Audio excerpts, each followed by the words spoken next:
You will hear a telephone conversation between the organizer of a short story competition and someone who wishes to take part in the competition.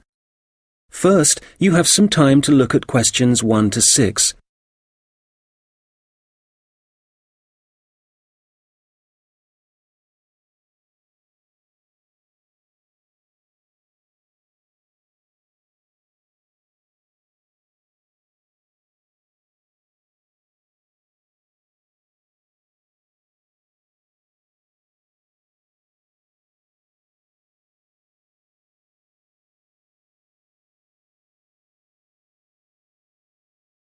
Good morning, Dave speaking. Oh, hi. I'm phoning about a short story competition. I saw an advert in a magazine and I was just calling to get some details. Yes, certainly. I'm the competition organizer, so I should be able to help. What kind of details are you looking for? Well, does it cost anything to enter? Yes, there's an entry fee of £5. Okay, that should be fine. It's a short story competition, so how many words is that? Well, we want to give people a reasonable amount of freedom, but the guidelines are around 3,000 words. Oh, that sounds quite a lot. Well, it's not as much as it used to be. We did have a limit of 5,000 words, but some people thought that was too many. So this year we've reduced it. Right. And does the story need to be about anything in particular? No, you can write about any topic you like. But the main point of the competition is that it has to have a surprise ending. Oh, I see. That sounds interesting. I don't think I've ever written a story like that before. Yes, it's something we've introduced for this year's competition. Right. I'm 18. Is there any age limit? Yes, you need to be 16 or over. So, if you're 18, that's fine. Great. So you have the competition once a year, is that right? Yes, we start advertising in January, and the competition takes up a lot of the year. We give people a few months to write their story, and then it takes quite a long time to judge all the entries and to announce the winners. I see. So when is the closing date for the competition? It's already April. I hope I'm not too late. No, you've still got plenty of time. You need to submit your entry by the 1st of August. After then, it will be too late. Although you can always enter next year's competition. Okay, good. So how do I enter? Well, we have a website, and the best way to enter is to complete the entry form online. We also have more details of the competition on the site. Shall I give you the web address? Yes, please.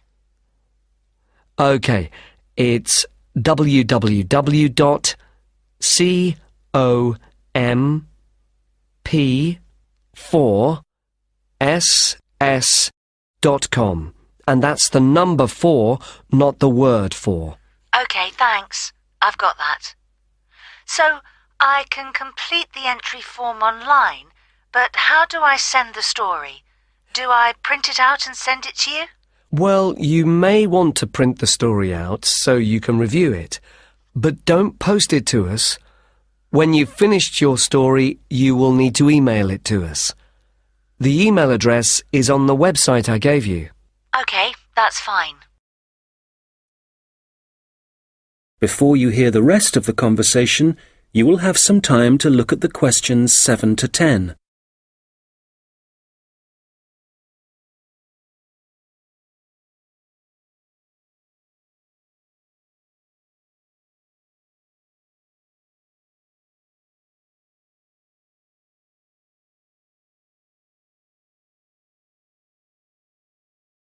Now listen and answer questions 7 to 10.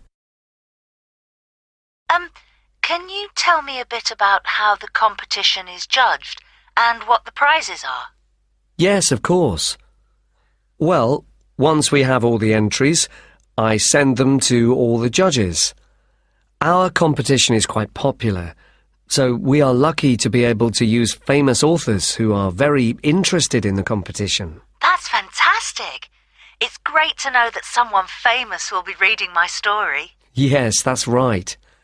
It takes them quite a while to read through the entries, but eventually they decide on the top 5 stories. I see. And what happens then? Well, they will be published online so everyone can read them. They will not be in any order at this point. They will just be the 5 stories that the judges think are the best. And do all the top 5 stories get prizes?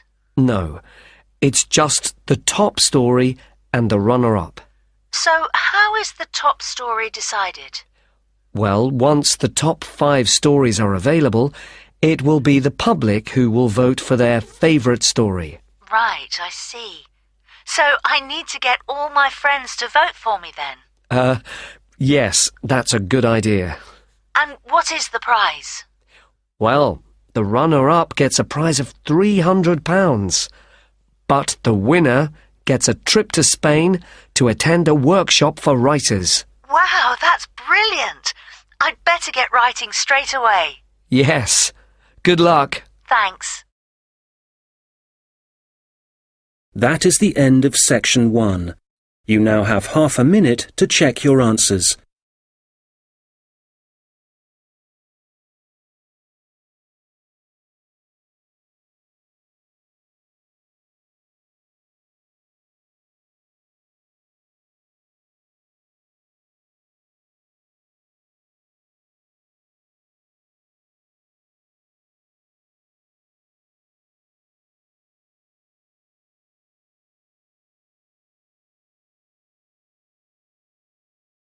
Now turn to section 2. Guide talking about a sea life centre. First, you have some time to look at questions 11 to 17.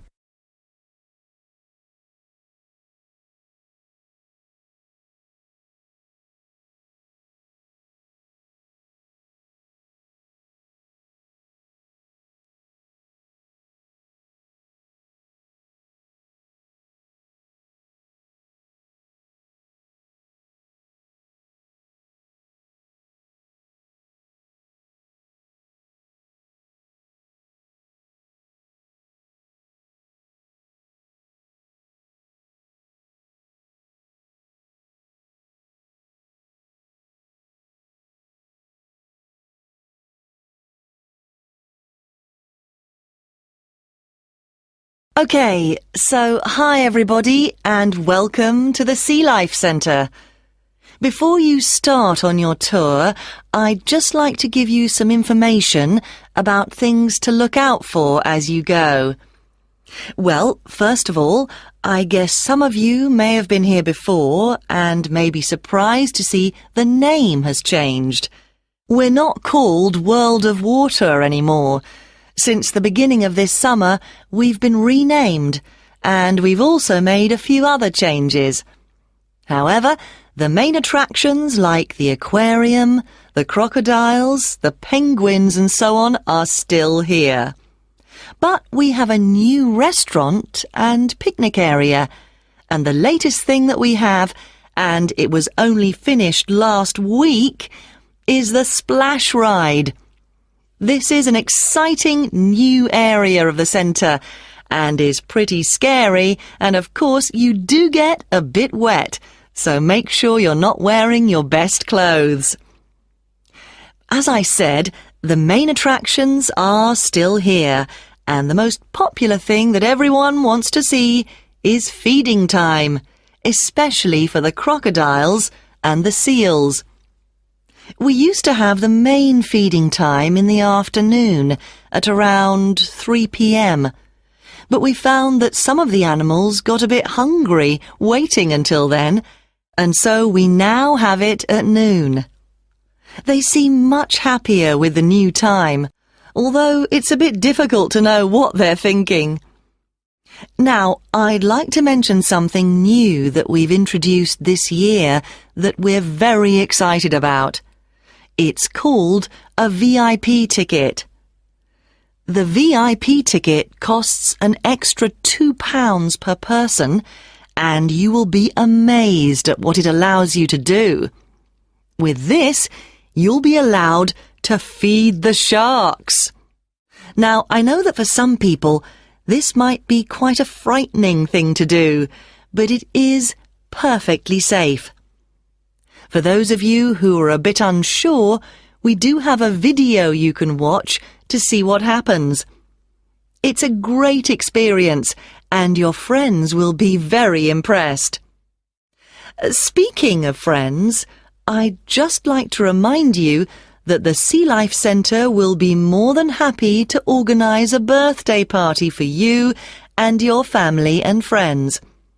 If you need more details, you can speak to me afterwards, and there are also forms at the entrance that you can fill in.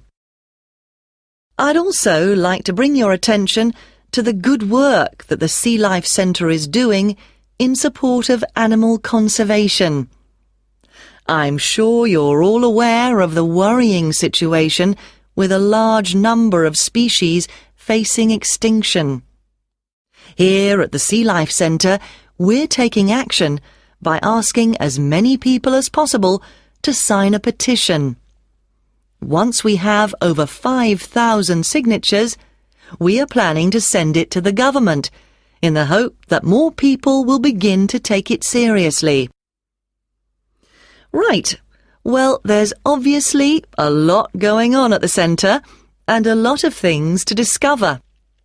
At all the attractions, there is helpful information, so please read as much as you can, and if you want to see what you've remembered, please do the quiz after your visit. There are no prizes, of course, but I'm sure you'll be surprised by how much you've learnt. Before you hear the rest of the conversation, you will have some time to look at the questions 18 to 20.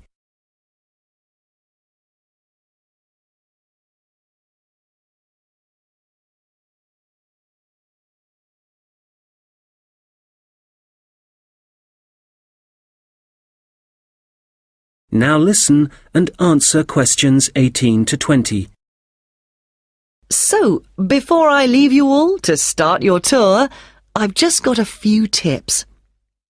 There are a large number of attractions, and you may not have time to see them all. Of course, there are the old favourites like the aquarium and the crocodile cave, but if you don't have time to see everything, make sure you visit Turtle Town, which is beyond the aquarium and the seal centre. This is very special and has a large number of endangered species, and as it's at the far corner of the Sea Life Centre, it often gets overlooked. I also have to apologise for the Penguin Park. This has needed some urgent work to be done, and so will not be open for the next week. We're very sorry about this, but I'm sure you'll find the Seal Centre, which is directly opposite it, will keep you entertained just as much, if not more. We're also very busy today, as you may have noticed on your way in. Everyone starts here at the aquarium, but as it's so big, there's no waiting to get in. But today, we're expecting a lot of people to want to see the crocodile cave, as a couple of eggs have hatched out. So expect delays there and, if you like, move on to the Seal Centre first and then go back when things are quieter towards the end of the day. So, I'll leave you now, but if you have any questions, I won't be far away, and have a great time at the Sea Life Centre. That is the end of section 2. You now have half a minute to check your answers.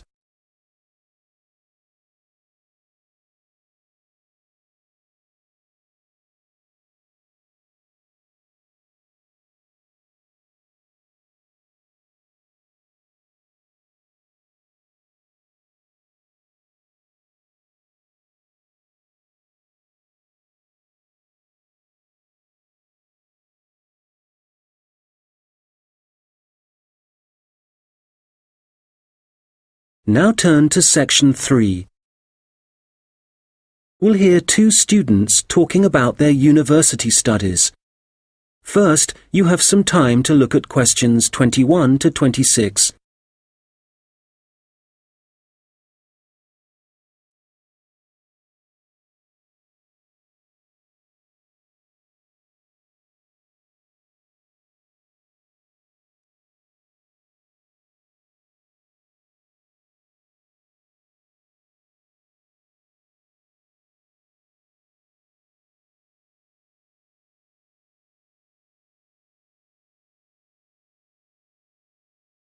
Oh, hi, George. How's it going? Hi, Martina. It's going well. How about you?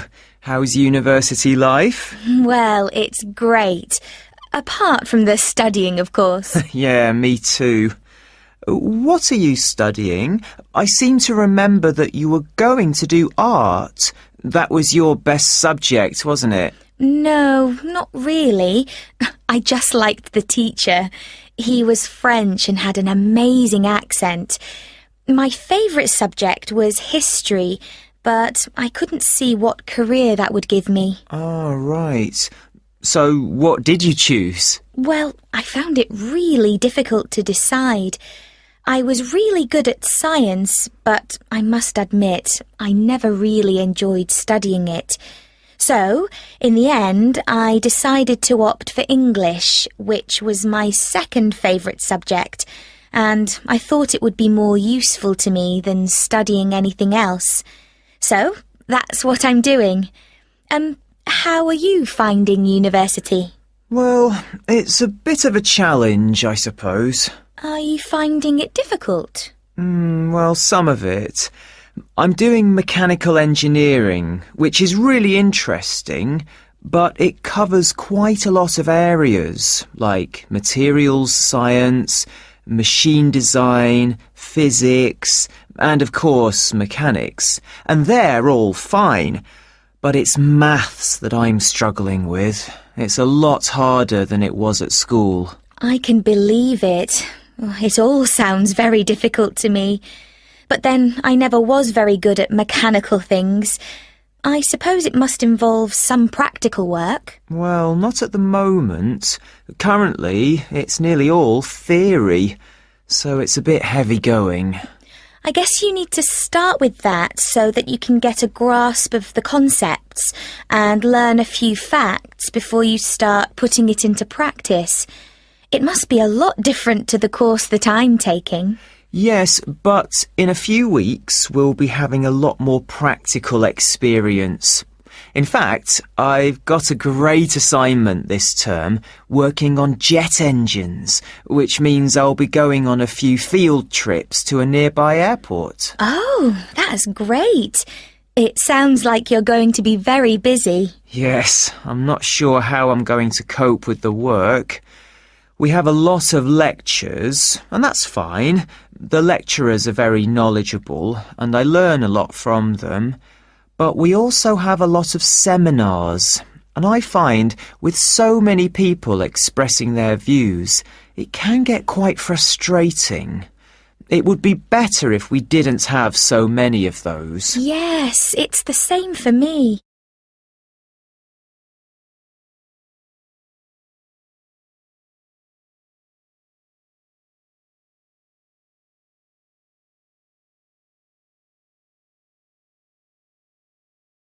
Now listen and answer questions 27 to 30. How are the students at your place?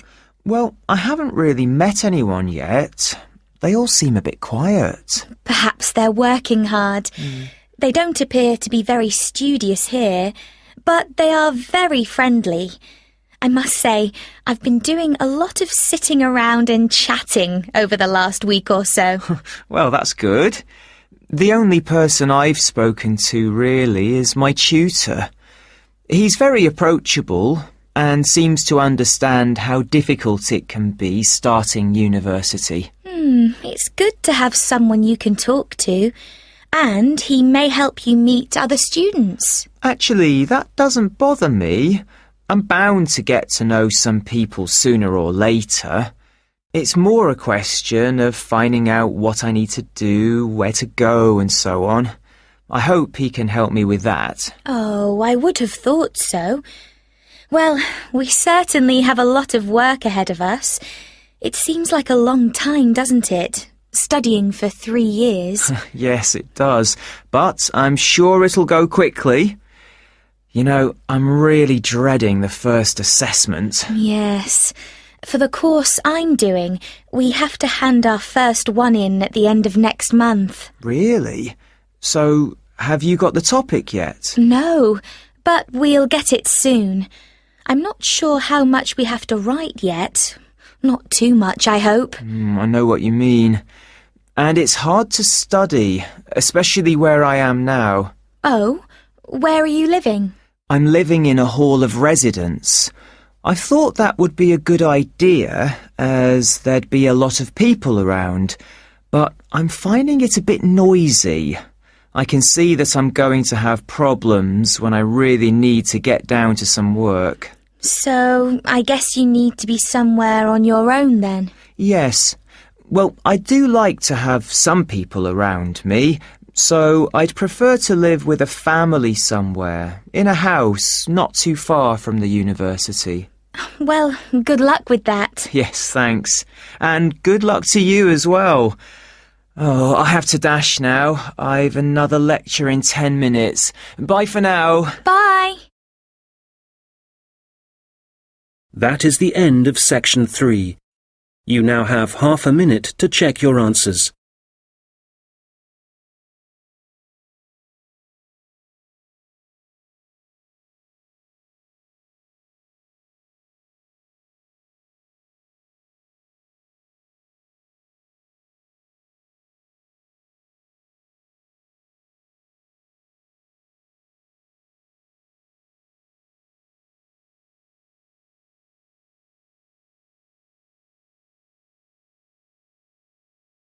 Now turn to section 4.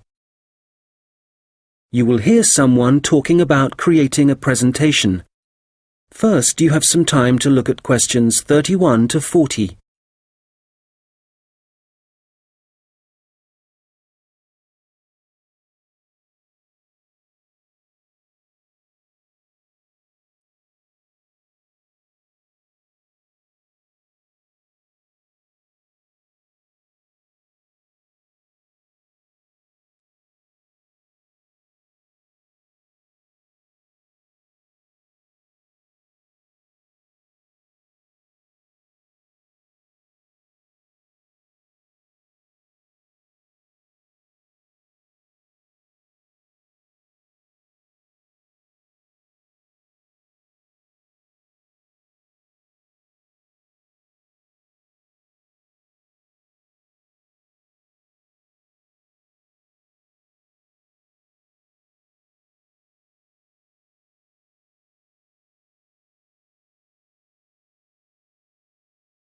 Now listen carefully and answer questions 31 to 40.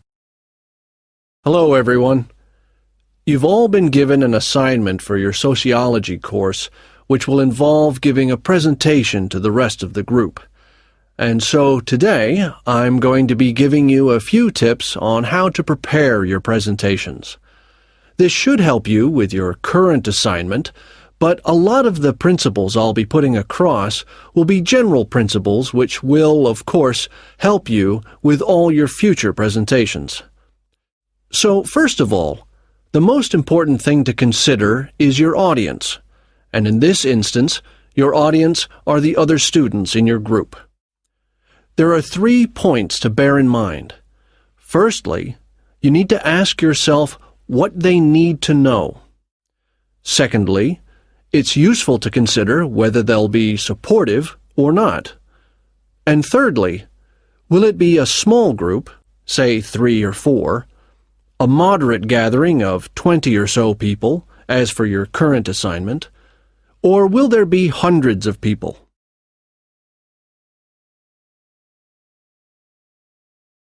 Having said all that, what I'm about to tell you will apply equally to any audience. So, how do you structure your presentation? Right at the beginning, you should tell them something that forces them to pay attention. This could be something surprising or even shocking, but it needs to be relevant. After that, you need a list of items or topics showing them what you'll be covering, rather like an agenda. And then the main part of the presentation will follow. This main part will be the detailed information you'll be presenting, and could include facts, statistics, personal experiences, etc. After this, you should summarize what you've presented and close with what I call next steps. For this assignment, you could simply point the group to other sociology reference material. In other cases, you may want to suggest some actions that people can take. Now, what about the design of the slides for your laptop? Well, the important thing here is to be consistent. You need to have the same type of font and use the same color and size for the same elements. For example, all headers need to look the same. All bullet points need to be presented in the same way.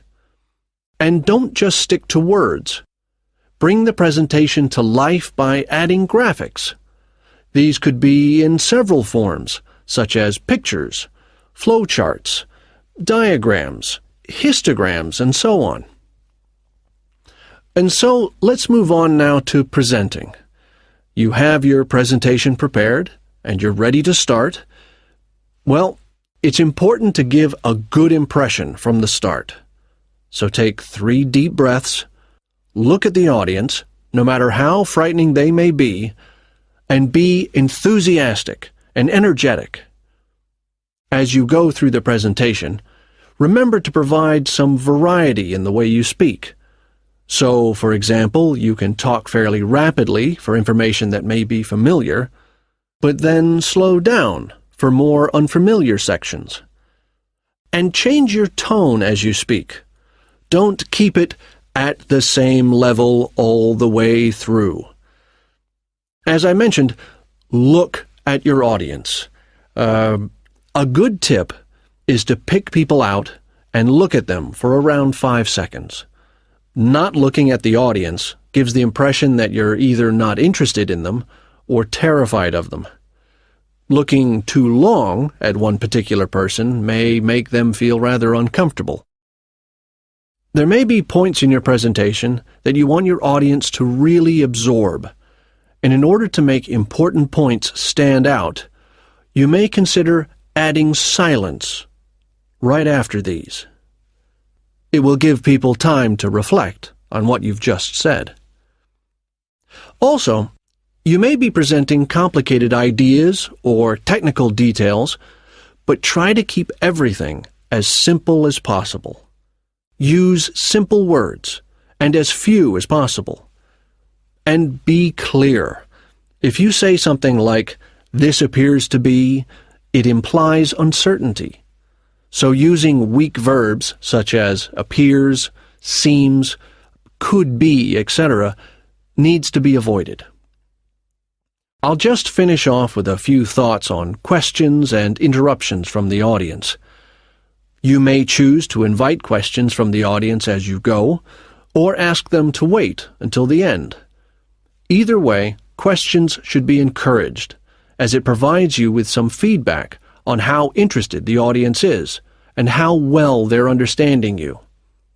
When a question is asked, you need to provide an answer that is as accurate as possible. So, initially, my tip is to repeat it.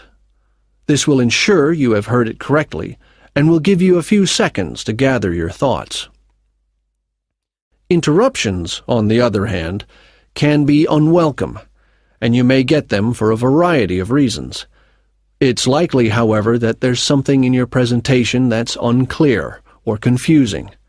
So my advice is to reduce problems by reading through your presentation beforehand and predicting potential points which could cause interruptions. You may then want to change that part of your presentation, or at least you'll be prepared if someone does interrupt you. Now, do you have any questions?